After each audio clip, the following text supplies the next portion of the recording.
Donc voilà, et ensuite une palette neutre de chez Neutre, c'est celle de chez Cargo.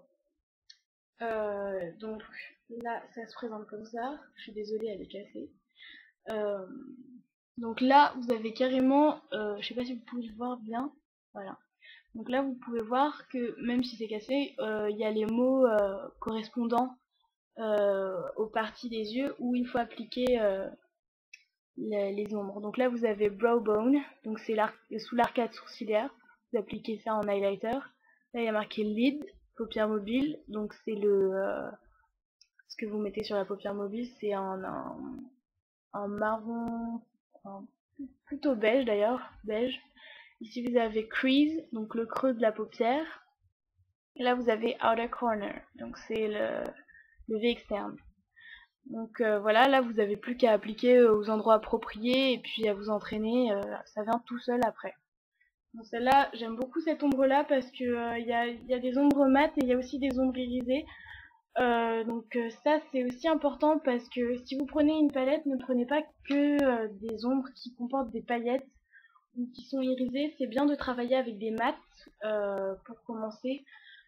Simplement parce que si vous mettez que des paillettes, vous avez l'air vraiment trop vous la facette et ça réfléchit trop de lumière, c'est pas très joli. Donc si vous utilisez par exemple deux ombres à paillettes, il faut mettre une ombre mate, par exemple. Donc là, comme vous pouvez le voir, moi j'ai mis une ombre pailletée là, et là j'ai même mis deux mates. Donc voilà. Ensuite, qu'est-ce que je pourrais vous dire? Ah oui, très important, acheter une base pour fard à paupières. Donc là, celle-là c'est la Too Faced Shadow Insurance. Vous avez aussi la Urban Decay Primer Potion. Donc ce sont des bases, si vous savez pas comment ça se présente, c'est donc il y a un petit tube avec de la base qui sort, voilà. Et puis là, donc vous en prenez un peu sur le bout de votre doigt et vous l'appliquez sur votre paupière. Donc là je vais l'appliquer sur ma main, mais donc c'est comme ça. Et puis vous voyez, c'est complètement invisible, mais ça va permettre aux ombres d'accrocher beaucoup plus. Donc là je peux vous donner un exemple avec et sans base. Là je vais prendre cette palette là.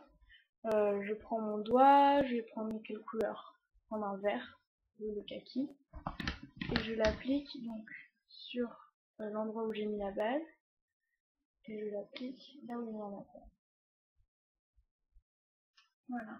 Donc là vous pouvez tout de suite voir, là j'en ai mis, là j'en ai pas. Donc les ombres, enfin les bases à ombre à paupières, pardon, ça permet vraiment de faire attacher le fard, mais d'une façon exceptionnelle.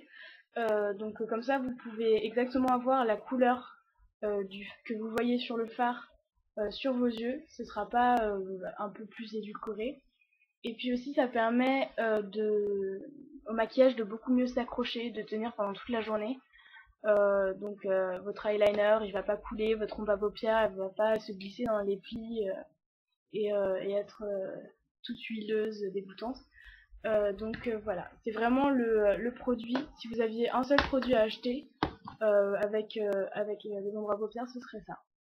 Après, vous pouvez utiliser vos doigts, vos pinceaux éponges, on peut très bien se débrouiller avec. Donc voilà, ensuite, qu'est-ce que je pourrais vous dire d'autre? Concernant le liner, etc., si vous êtes débutante, je vous conseille de commencer par utiliser un crayon. Donc celui-là il est de chez Clinique, c'est Really Black. Donc vous avez un pinceau smudger ici. C'est pour les peaux sensibles, etc. Enfin moi j'ai pas forcément besoin de ça, mais bon c'est toujours bien. Si vous voulez appliquer du liner, mais que en même temps vous savez pas trop parce que vous êtes un peu maladroite, prenez un crayon, ça remplace très bien. Bon c'est pas aussi défini que le liner, mais au moins ça vous entraîne un peu à avoir le geste et puis ensuite vous pourrez acheter un eyeliner liquide. Donc voilà, ensuite bien sûr vous pouvez prendre un mascara, donc celui-là il est de chez Yves Saint Laurent, c'est Effet Fossile. Donc le mascara, je pense pas que beaucoup de monde ait de difficultés avec, voilà. Donc ensuite, concernant les pinceaux, alors, moi je vais vous dire ceux avec lesquels j'ai commencé. Alors là, ils sont un peu en train de sécher parce que j'ai mis de la couleur de partout ce matin. Donc c'est vraiment toujours ceux que j'utilise, hein. Donc il y a le pinceau plat assez gros, qui est comme ceci, qui permet d'appliquer l'ombre sur toute la paupière mobile. Et ensuite, il y a le petit pinceau paupière qui est pour les creux. Donc avec ces deux-là, vous pouvez faire un maquillage intégral et puis vous appliquez votre highlighter au doigt. Ça se fait très bien, ça marche très bien. Ensuite, si vous voulez approfondir un petit peu, achetez un pinceau creux paupière. Donc ça ressemble à ça. Donc c'est un pinceau souple en fait, qui permet de mieux estomper les ombres quand vous les appliquez. Donc ça, vous avez juste à tremper votre pinceau dans l'ombre pour le creux paupière et puis vous le passez à l'endroit où vous voulez et ça fait un très bon estompage. Ensuite, j'ai ce pinceau là qui est super, je trouve, qui est un pinceau pour enfin moi j'utilise pour le highlighter parce qu'il est gros et donc il permet d'estomper vachement bien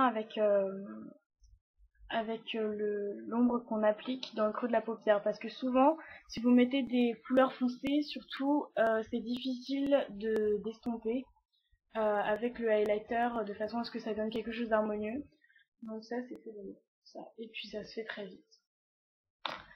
Donc voilà, je crois que j'ai terminé. Donc surtout n'oubliez pas d'essayer d'expérimenter les choses avec le maquillage. Vous pouvez faire des expériences tout seul dans votre salle de bain, vous n'avez pas besoin de sortir avec, voilà quoi. Donc voilà, je vous souhaite une bonne découverte. Bisous.